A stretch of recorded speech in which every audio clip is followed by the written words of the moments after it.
If you were the cool kid in high school, you ain't never felt this cool before. Hmm. And then you take that and walk around campus, and everybody want to get your autograph. How do you deal with that though? Like, Man, cause you so young, and obviously in hindsight, you look at it and you replay it in your mind, and it's a different conversation.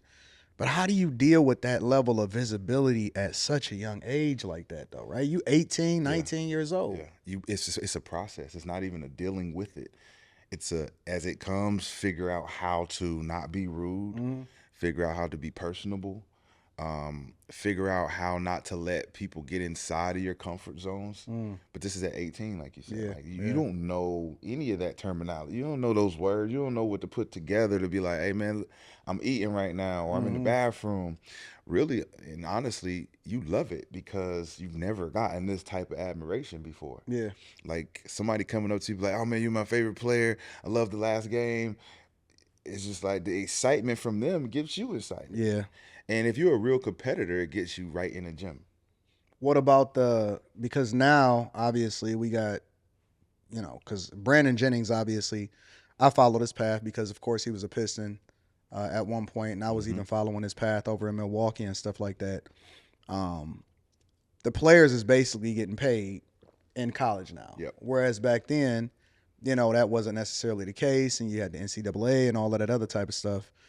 What do you think about that? What do you think about players in college now making the monies that they making and getting the visibility and all of that now, whereas back then it wasn't any of that really, or it wasn't any of that visibly above board or anything like that. Well, for those out there who don't know, I fought big and heavy for the name, image, likeness for athletes, Yep.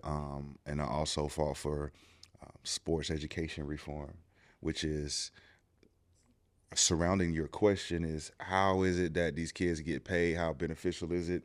And me personally, I didn't want them to get paid without the ultimate benefit of Hmm. learning how to manage the money, Yeah. right? And having courses to deal with sports that are on the same alignment with Yep. business school, Hmm. medical school, law school, right? These are three industries. Where's the sports school? Where's Hmm. the school of sports?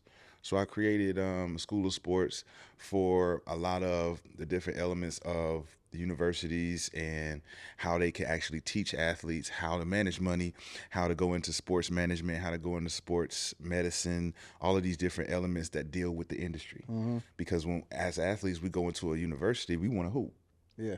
and that's all we want to do. Yep. But you push us in these classes, and it forces us to have to be academically advanced in things that we're not here for. How do y'all balance that though? Like, what's the point of going to class when you know you're going to the league? Exactly. And that's why you've seen them cheating for so many years. It's Yeah. because the attention for the actual athlete is not on academics. Got you. And there are some like myself. I came in with 1100 at SAT. I could have went to any Really? university I wanted to. Wow. And I chose that because I was chasing greatness.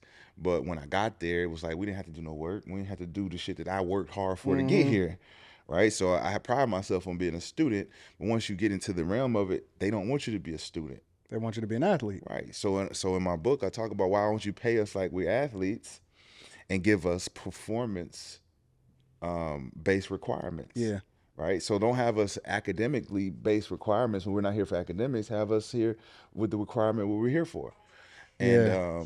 I think when you have that aspect of it, you look at all the athletes being a lot more smarter, more intelligent, more articulate on the avenues of their industry. Yeah. We got more Shaqs and we got more, Charles Barkley's and guys that could talk analytics of the sport, but also maybe some money managers, maybe some trainers, some physical trainers, fitness trainers, and stuff like that. We haven't built that platform for athletes yet. So I feel like once we do throughout this NIL, this college experience that I fought so diligently for, Hmm. it can help people understand how much the education is needed more than the money. Because now you're just throwing money at these Yeah. kids.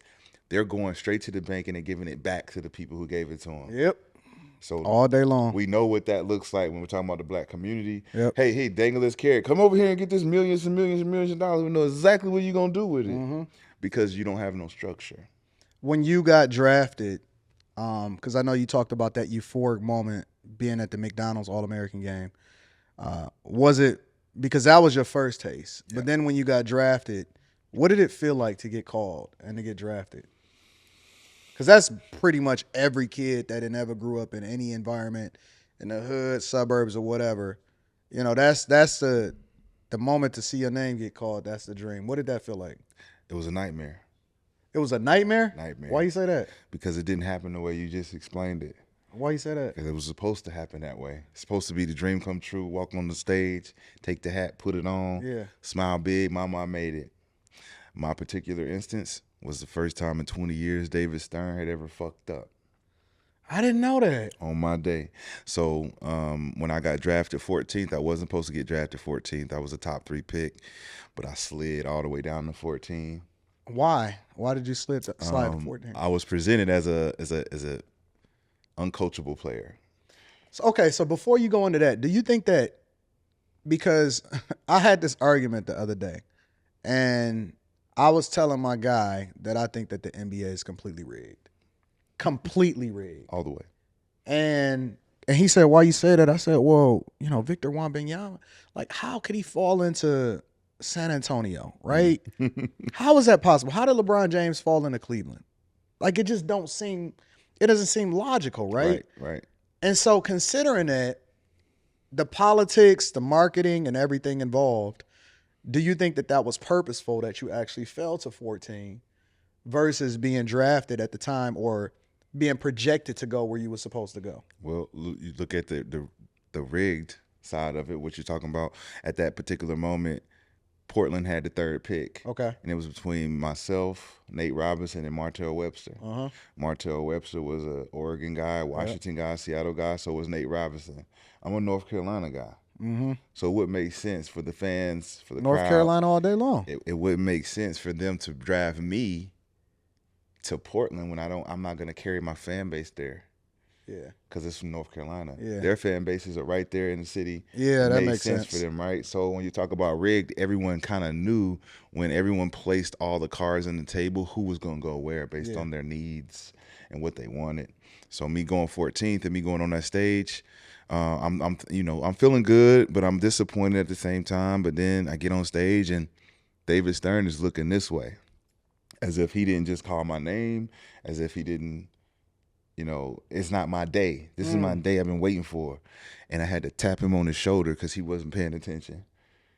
And it was one of the more That's crazy. It was the more iconic moments in sports. Just now you about to because- make me go back and relook at that. Oh yeah, 2005 draft, and this was one of the rare moments. Stephen A. Smith said a lot of good stuff about me leading up to it, and he was actually mad because I had slipped so far. He was like, he's a champion. Yeah. He led the all this kind of stuff, and for David Stern to be turned around, I had to tap him on the shoulder on my moment. He never messed up 21 years of doing the draft.